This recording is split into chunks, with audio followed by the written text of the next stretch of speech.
이번 시간은 제29강 경보 및 전환사항입니다. 경보 및 전환사항, 다시 말해서 이제 지금까지 상당히 이제 거의 이제 끝나가니까 항공법규에서 정리하는 걸로, 이것도 이제 중간에 나왔지만은 세부적으로 얘기가 될 것 같습니다. 항공안전법 88조에 보면은 수색 구조지원계획의 수립 시행에 대해서 설명하고 있습니다. 국토교통부 장관은 항공기가 전환되는 경우에 항공기 수색이나 인명 구조를 위하여 대통령령으로 정하는 바에 따라 관계 행정기관의 역할 등을 정한 항공기 수색 구조 지원에 관한 계획을 수립하고 시행해야 한다, 그렇게 되어 있습니다. 경보 업무 수행. 경보 업무는 다음 각 호우 항공기에 대해 수행한다. 어떻게 하냐? 항공교통 업무 대상이 되는 항공기, 그러니까 모든 항공기죠. 항공교통 업무 기관의 비행 계획을 제출한 모든 항공기, 테러 등 불법 간섭을 받는 것으로 인지된 항공기, 테러나 아니면 불법 간섭, 어떤 피납이나 뭐 그런 경우에서 인지된 항공기에 대해서는 전부 다 경보 업무를 수행해야 한다. 그럼 시행규칙 243조를 보면은 경보 업무의 수행 절차가 있습니다. 그런데 경보 업무에는 크게 어떤 항공교통 업무기관은 비상 상황에 처한 사실을 알았을 때는 지체 없이 수색 구조 업무를 수행하는 기관에 통보를 해야 하는데, 이게 비상 상황이다 하면 여기에서 말할 때는 먼저 제일 기본적인 게 불확실 상황입니다. 조금 전에 얘기를 앞에 조금 전에 지난 시간에 나왔던 것 같은데, 예정 시간보다 30분 이내에 당연히 도착을 해라 한 이유가 이런 이유인데, 불확실 상황이 뭐냐면은 항공기로부터 연락이 있어야 할 시간이나 아니면 첫 번째 교신 시도에 실패한 시간 중에서 더 빠른 시간부터 30분 이내에 연락이 없으면은 이때는 이거 불확실하다, 어디로 잘못됐을지 모른다, 그래서 불확실 상황으로 간주가 됩니다. 또는 항공기가 마지막으로 통보한 도착 예정 시간, 내가 몇 시에 도착했다, 또는 예상한 도착 예정 시간 중에서 늦은 시간으로부터 30분 이내에 도착하지 아니할 경우, 분명히 예를 들어서 3시 반까지 도착하기로 했는데 30분, 4시가 넘어서 도착 안 하면은 이것도 불확실하다, 그런 식으로 되는데, 다만 예를 들어서 항공기 탑승객이 안전이 어떤 의심되지 않는 경우는 제외한다. 중간에 이렇게 보고는 안 됐지만은 어떻게 다른 방법에 의해서 이건 뭐죠, 정상적인 거다 하고 인정이 되면은 예외지만은, 아무튼 30분 이상, 이것도 중요합니다. 30분 이상 늦으면은 안 된다. 이럴 때는 불확실 상황으로 바로 비상 상황으로 간주한다 이겁니다. 그 다음에 또 하나 있는 게 뭐냐면은 불확실 상황이 아닌 것이 경보 상황입니다. 경보 상황이라는 것은 불확실 상황에서 항공기 교신 시도나 어떤 조회로 해당 항공기 위치를 확인하기 어려운 경우, 도대체 어떻게 연락도 안 되고 위치도 모르겠고, 그럴 때는 경보 상황이 되는데, 항공기가 착륙 허가를 받고도 착륙 예정 시간부터 5분 이내 착륙 안 할 때, 착륙 예정, 예를 들어서 착륙을 해라 하고 착륙 허가를 받았는데도 5분 이내 착륙을 안 했다, 아니면 또 무선을 해도 무전이 안 된다, 그럴 때도 마찬가지 경보 상황이 됩니다. 또 하나 경보 상황이 또 하나는 뭐냐면은 비행 능력이 상실되었거나 불시착할 가능성이 없음을 나타내는 정보를 입수한 경우인데, 예를 들어서 사망, 탑승 안전에 우려가 없다는 명확한 증거가 있는 경우는 제외한다, 그렇게 되어 있습니다.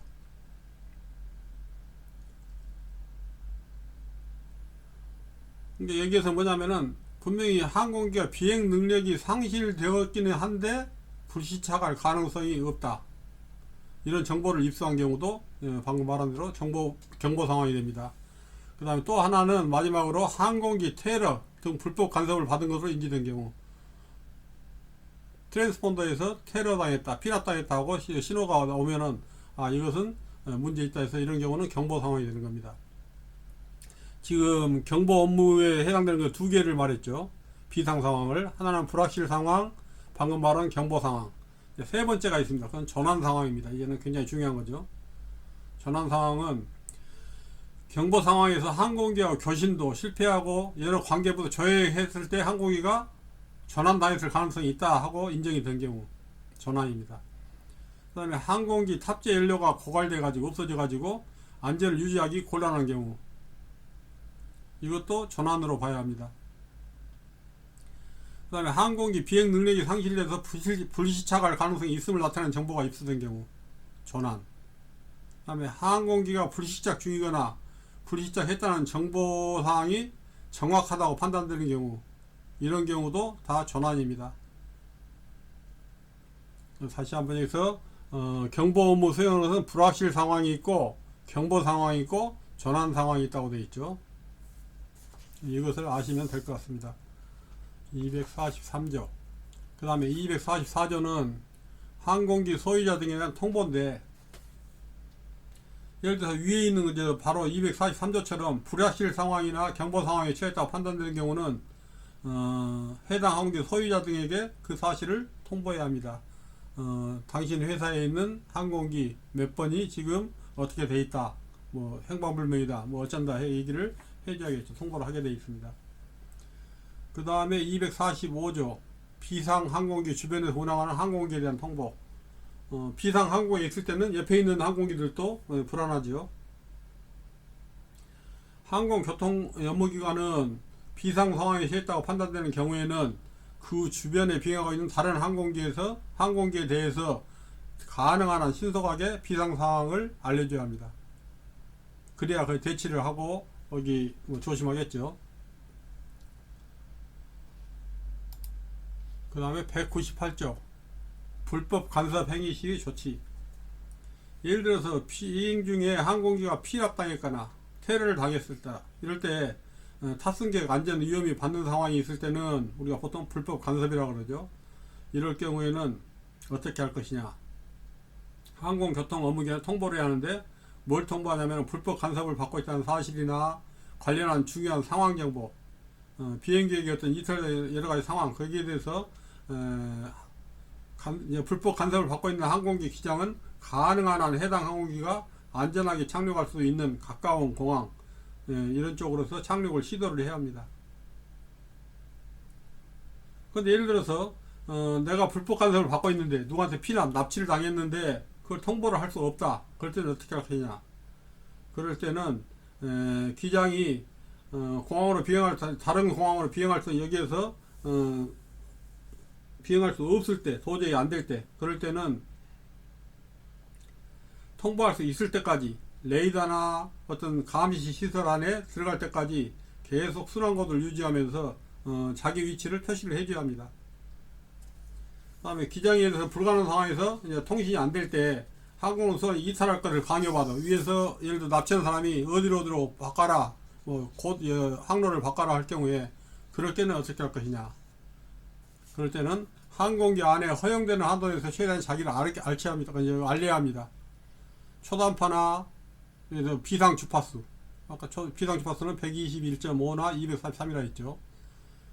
그걸 가지고 경고 방송을 시도를 하고, 그렇지 않으면 레이더에 트랜스폰더가 있다 했죠. 트랜스폰더, 여기에다가 불법 간섭 코드를 넣습니다.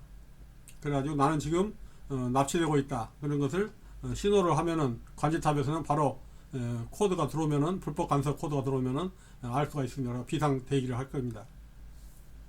이런 것들이 되고, 그 다음에 194조 신호는 여러분들이 아주 옛날부터 이 얘기로는 들었죠. 실제로 사용은 안 하겠지만은, 신호는 일반적으로 크게 전환 신호, 그 다음에 긴급 신호가 있습니다.